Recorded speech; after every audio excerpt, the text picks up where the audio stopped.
कैसे हैं आप सब? आई होप कि आप सब खैरियत से होंगे। Easy approach to science channel से आज हम डिस्कस करेंगे ब्रॉन्स्टड-लोरी कॉन्सेप्ट।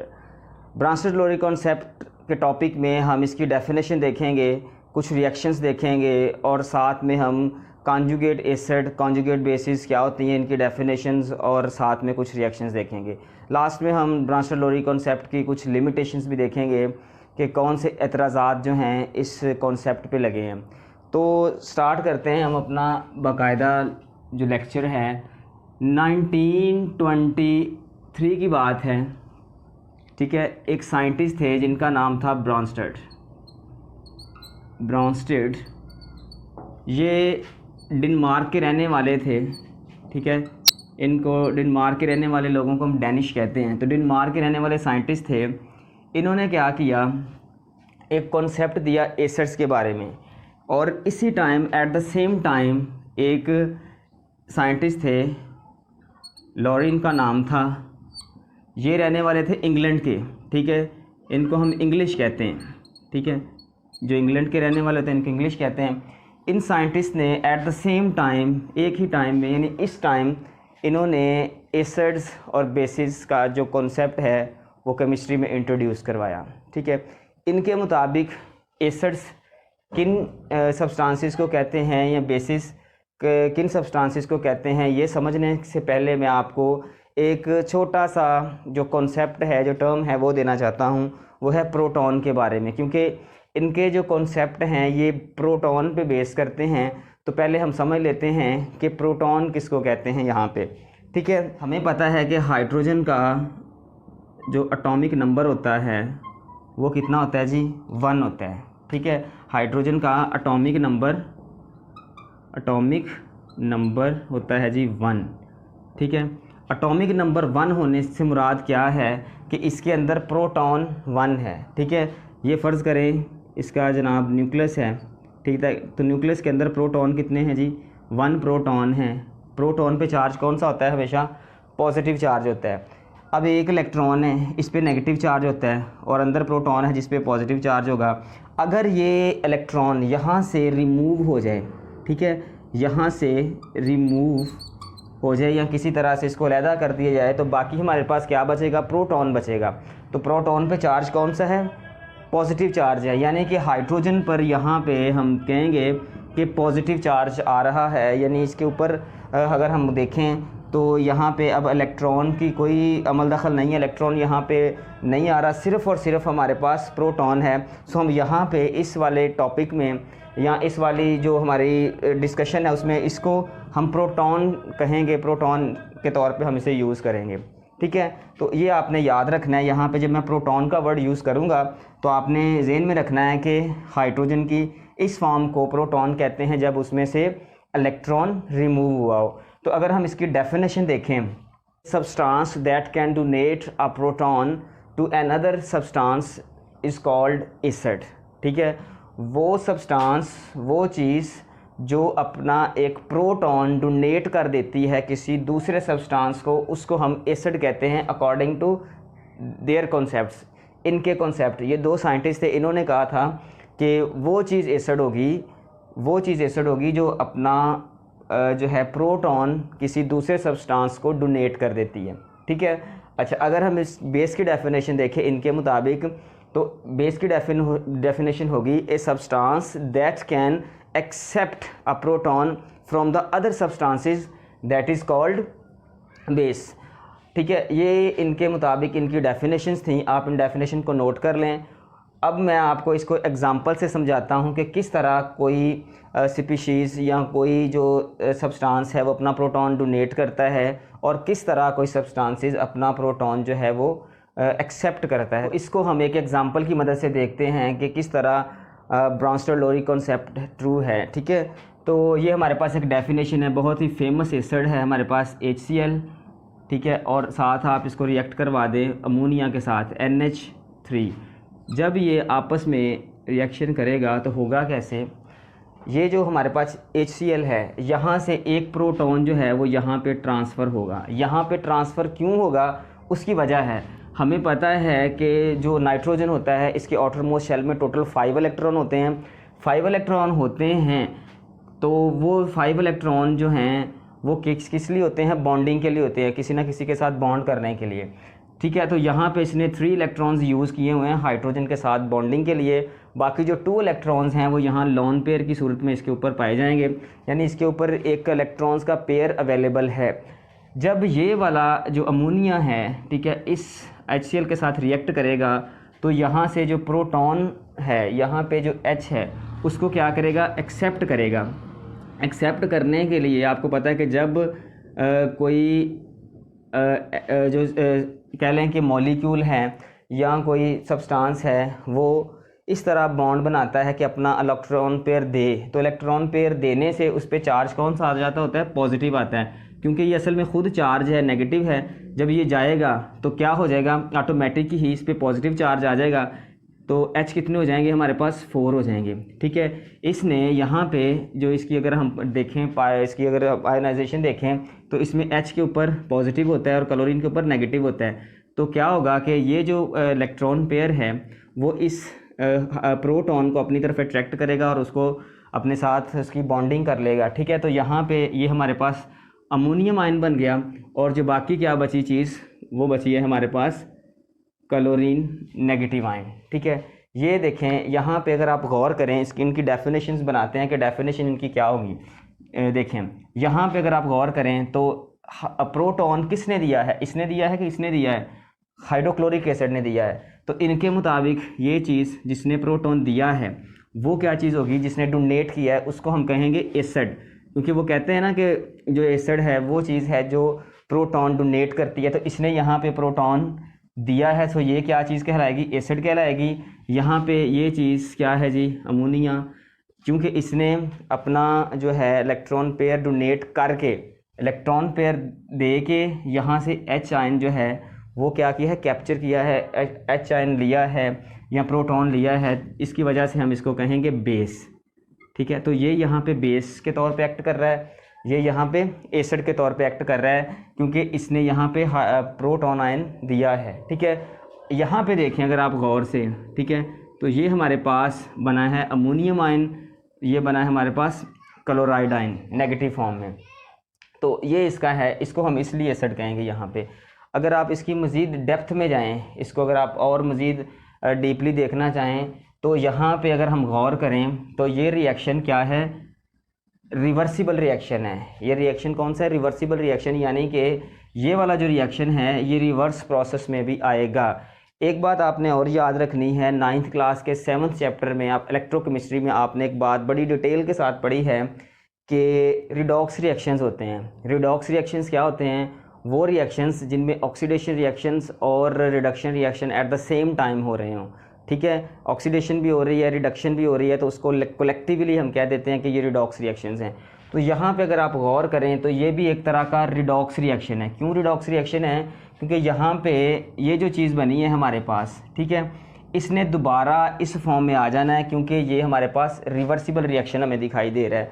ठीक है, तो यहाँ पे रिडक्शन भी हो रही है और ऑक्सीडेशन भी हो रही है। ठीक है, यानी कि अगर रिडक्शन हो रही है, ठीक है, तो इसका मतलब है कि ऑक्सीडेशन होगी तो रिडक्शन होगी। ठीक है, अगर हाइड्रोजन कोई स्पीशीज़ लूज़ कर रही है या कोई प्रोटॉन जो है कोई सब्सटेंस दे रहा है, तो 100% श्योर है कि आगे कोई ऐसा स्पीशीज़ है जो इससे प्रोटॉन की रिक्वायरमेंट कर रहा है, यानी प्रोटॉन मांग रहा है, यानी प्रोटॉन ले रहा है, तो इस वजह से यह प्रोटॉन दे रहा है। अगर यहाँ पे कोई प्रोटॉन की डिमांड करने वाला ना हो तो ये नहीं हो सकता कि जो HCl है वो प्रोटॉन दे। प्रोटॉन तब ही दिया जाता है जब कोई आगे प्रोटॉन की डिमांड कर रहा हो। ठीक है, तो यहाँ पे प्रोटॉन की जो डोनेशन है वो हो रही है और उसी वक्त यहाँ पे प्रोटॉन की एक्सेप्टेंस भी हो रही है। तो दोनों चीज़ें जो हैं सेम है, साथ साथ हैं। तो इसीलिए मैं ये आपको कह रहा हूँ कि यहाँ पे रिडक्शन और ऑक्सीडेशन जो है वो सेम हो रही है, सेम टाइम हो रही है। तो ये भी आपने यहाँ पे चीज़ को याद रखना है। नेक्स्ट अब एक हम यहाँ पे इस कॉन्सेप्ट को मज़ीद जो है वो देखते हैं। एक और रिएक्शन ले लेते हैं हमारे पास, इसी को ले लें, HCl को ले लें। ठीक है, अगर हम इसको रिएक्ट करवाते हैं वाटर के साथ, ठीक है, तो वाटर के साथ रिएक्शन के दौरान क्या होगा? यहाँ पे देखें, यहाँ पे ऑक्सीजन जो होता है इसके ऊपर इलेक्ट्रॉन कितने होते हैं, 4 होते हैं, यानी 2 पेयर्स होते हैं, ठीक है। अगर आप इसकी इलेक्ट्रॉनिक कॉन्फ़िगरेशन तो 6 बचेंगे, 6 में 2 जो हैं हाइड्रोजन लगे हुए हैं और बाकी जो 4 इलेक्ट्रॉन्स हैं पेयर्स की फॉर्म में, लॉन पेयर्स की फॉर्म में, वो वहाँ पे पाए जाते हैं।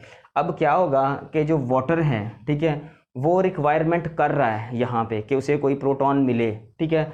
और जब ये रिक्वायरमेंट कर रहा है तो यहाँ पे ये जो स्पीशीज़ है जिसे हम HCl कहते हैं, ये इसकी उस डिमांड को पूरा करने के लिए तैयार है, यानी ये अपना प्रोटॉन उसको दे देगा, ठीक है। ये देखें, ये जो प्रोटॉन है ये यहाँ पे जाएगा, ठीक है, और जैसे ही ये प्रोटॉन वहाँ पे जाएगा तो ये वाटर है इसके इस प्रोटॉन को एक्सेप्ट कर लेगा, ठीक है। तो क्या बनेगा यहाँ पे जो है, एक्सेप्ट करने से वाटर जो है वो हाइड्रोनियम आयन में कन्वर्ट हो जाएगा, जबकि जो हमारे पास Cl है उस पर नेगेटिव चार्ज जो है वो दिखाई देगा, अपीयर हो जाएगा, ठीक है। यहाँ पे देखें सेम वही केस, यहाँ पे इसने क्या किया है जी, प्रोटॉन डोनेट किया है, तो इस कॉन्सेप्ट के मुताबिक ये क्या कहलाएगा, एसिड।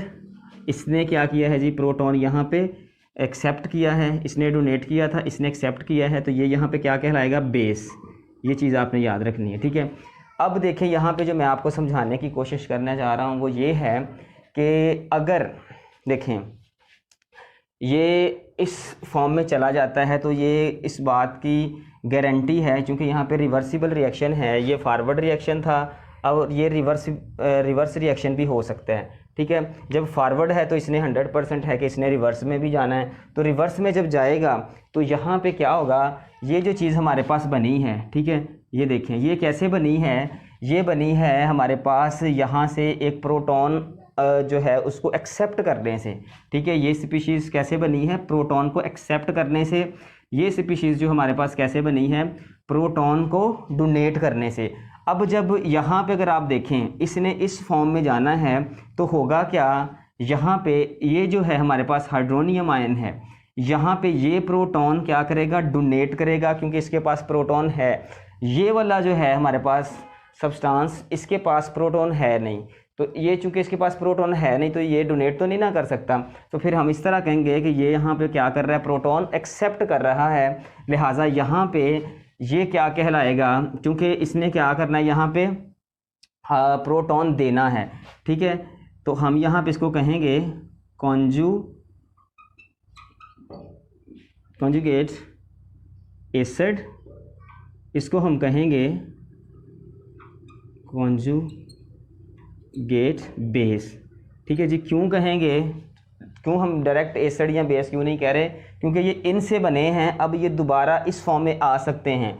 ये यहाँ पे क्या करेगा, ठीक है, यहाँ पे देखें इसने एक्सेप्ट किया है ना, तो यहाँ पे ये एसिड है, क्यों, क्योंकि ये प्रोटॉन देगा। यहाँ पे देखें ये इसने प्रोटॉन दिया था और ये बेस बन गया था, ठीक है। तो यहाँ पे ये ऐसे करेगा कि क्योंकि इसके पास अब प्रोटॉन नहीं है तो फिर ये क्या करेगा, एक प्रोटॉन एक्सेप्ट करेगा और एक्सेप्टेंस से दोबारा फिर जो है अपना इसमें कन्वर्ट हो जाएगा, HCl में कन्वर्ट हो जाएगा। इस चीज़ को हम कहते हैं कॉन्जुगेट एसिड और कॉन्जुगेट बेसिस। अगर आप इसकी डेफिनेशन देखें कि कॉन्जुगेट एसिड की डेफिनेशन क्या होती है या कॉन्जुगेट बेस की डेफिनेशन क्या होती है, तो डेफिनेशन आप इस तरह कर सकते हैं कि ए conjugate acid is a species formed by accepting a proton by the base, ठीक है। कि जो है आपके पास कॉन्जुगेट एसिड कैसे बनता है, आपके पास कॉन्जुगेट एसिड जो bye accepting a proton from the acid, देखें ना, इससे एसिड एक प्रोटॉन एक्सेप्ट करके तो ये बना है, तो इसको हम कहते हैं कॉन्जुगेट एसिड, ठीक है। अगर आप कॉन्जुगेट की बेस की डेफिनेशन करें, कॉन्जुगेट बेस की डेफिनेशन कैसे होगी, ए conjugate base is a species which is form by the donating a proton, ठीक है। यानी कि ये किस तरह बनती है, जब जो प्रोटॉन है उसको डोनेट करता है, तो हम कह सकते हैं कि जो बेस कॉन्जुगेट बेस है वो बनती है किसी एसिड के प्रोटॉन की डोनेशन से, ठीक है। और जो हमारे पास कॉन्जुगेट एसिड होती है वो कैसे बनती है, किसी एसिड से प्रोटॉन को एक्सेप्ट करने से। तो ये यहाँ पे दो डेफिनेशनें भी आपने याद रखनी है, नोट कर लें, ठीक है। अब यहाँ पे एक और पॉइंट है हमारे पास एम्फोटेरिक सब्सटेंसेस। एम्फोटेरिक क्या होता है? एम्फोटेरिक से मुराद ये है कि कुछ सब्सटेंसेस ऐसे होते हैं जो बाज़ रिएक्शन में तो एसिड का काम करते हैं और बाज़ रिएक्शंस में वो बेस का काम करते हैं। एक ही सब्सटेंस किसी रिएक्शन में एसिड के तौर पे काम कर लेता है और किसी रिएक्शन में वो बेस के तौर पे काम करता है। मसलन बहुत ही फेमस हम एक यहाँ पे एम्फोटेरिक सब्सटेंस लेते हैं वाटर, ठीक है।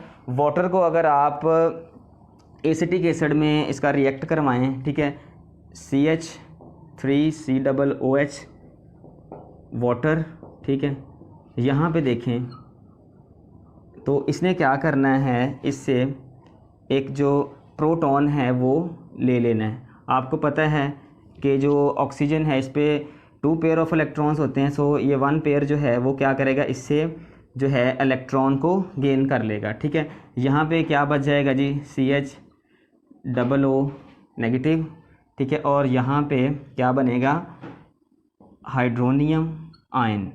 अब ये जो हाइड्रोनियम आयन है, ठीक है, वो कैसे बना है, प्रोटॉन की एक्सेप्टेंस से, और यहाँ पे ये कैसे बना है, प्रोटॉन की डोनेशन से, ठीक है। तो यहाँ पे ये हमारे पास क्या चीज़ होगी, ये क्या चीज़ होगी, इसने चूँकि इलेक्ट्रॉन दिया है तो ये हमारे पास एसिड है।